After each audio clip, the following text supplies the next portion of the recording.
know, since 1936, and it's just the layout of the course is just unique to itself.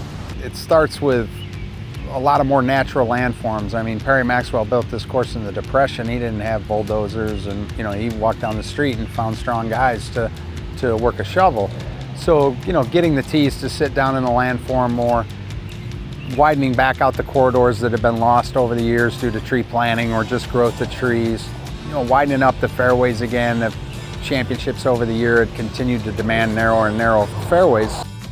Russ will say, my partner's PTP and Toro, and we had to prove that during a renovation is as important as hosting a major. I mean, that's a very stressful time. It's a different type of stress. The installation of the hydronics was a unique thing because it had never been done fully on a course before. So that was something that we had to figure out. Most people would date the first use of it in golf to the 12th green at Augusta National. And it's just a piping system under the green that radiates heat or cold through water, right? You're piping it through it.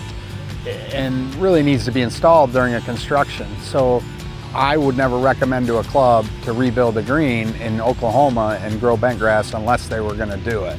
From an equipment standpoint, when you do a renovation, you have to evaluate what equipment you have and what equipment may need to change. So that's where Ryan and the PTP team would come in and make recommendations. Now they mow some tighter areas around tees and greens that probably required a different mower, and so that's all the behind-the-scenes work that we do to try and make sure that they get the product they want.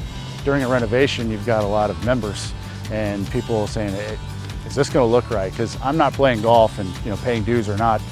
There's a huge amount of pressure on the superintendent on that, and some superintendents live for that and some shy away from that. I think I read an article on Russ that I don't like to do renovations, but he's done a lot and he's had success. So maybe that's helped him, let's get it done right, and then let's do the real stuff, the maintenance, not the renovation part.